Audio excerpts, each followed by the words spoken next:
Hi friends, இன்றைக்கி நம்ம எங்கே போகிறோன்னு பார்த்தீங்கன்னா அங்காளம்மன் கோயிலுக்கு தான் போயிட்டுருக்கோம். போகிறதுக்கு முன்னாடி நம்ம முதற் கடவுளான விநாயகர் பெருமானை வழிபட்டுட்டு தான் போகணும். அதனால் நான் வந்திருக்க இடம் பார்த்திங்கன்னா விழுப்புரம் மாவட்டத்தில் தீவனூர் சுயம்பு விநாயகர் கோயிலுக்கு தான் நான் வந்திருக்கேன். இன்றைக்கி பார்த்திங்கன்னா ஆடி 18, அதனால் ரொம்பவே விசேஷமாக இருந்தது இந்த கோயில்.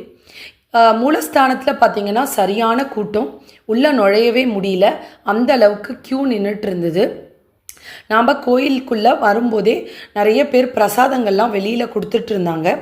இங்கே நெய் தீபம் போடுறது ரொம்பவே சிறப்பு. நாமளும் 2 விளக்கு வாங்கி நெய் தீபத்தை வெளியில் போட்டுட்டோம். அதுக்கப்புறம் நம்ம உள்ள மூலஸ்தானத்துக்கு வந்தாச்சு. சுவாமி பேரில் ஒரு அர்ச்சனையை நம்ம இன்றைக்கி செஞ்சுட்டு அதுக்கப்புறம் பிரசாதம்லாம் வச்சு படைச்சாங்க. விபூதி குங்குமம்லாம் கொடுத்தாங்க. நம்ம எல்லாத்தையும் வாங்கிட்டு அதுக்கப்புறம் அப்படியே வெளியில் வந்துட்டோம். வெளியில் பார்த்திங்கன்னா இந்த அரச மரத்தில் தான் அந்த சுயம்பு விநாயகர் உருவானார் அப்படிங்கிற மாதிரி இங்கே சொன்னாங்க. இந்த அரச மரத்தை சுற்றி ஃபுல்லாகவே நூல் சுற்றி இருந்தாங்க. அது என்னென்னு நம்ம கேட்டோம். அதுக்கு சொன்னாங்க, இங்கே நிறைய பேர் பல வேண்டுதல் எடுத்துகிட்டு வருவாங்க. அந்த வேண்டுதல் நிறைவேற்றுறதுக்காக அந்த நூலை சுற்றிட்டு போவாங்களாம். அது அவங்களுக்கு நிறைவேறிடும் அப்படிங்கிற மாதிரி இங்கே சொன்னாங்க.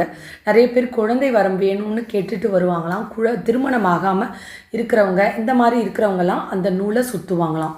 அதே மாதிரி அங்கே தொட்டிலும் கட்டியிருந்தாங்க.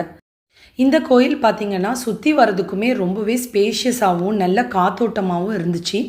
கோயிலை சுற்றி பார்த்திங்கன்னா ஃபுல்லாகவே செடி கொடி மரங்களாக தான் இருந்துச்சு. நிறைய விவசாய நிலமும் இருந்துச்சு.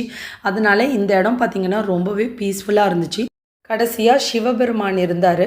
அவரையும் வழிபட்டுட்டு பக்கத்துலேயே பார்வதி தேவியும் இருந்தாங்க. அவங்களையும் வழிபட்டுட்டு நெக்ஸ்ட்டு நாம் அங்காளம்மன் கோயிலுக்கு தான் போகணும். அதனால் நாங்கள் அங்காளம்மன் கோயிலுக்கு போக ஸ்டார்ட் பண்ணிட்டோம்.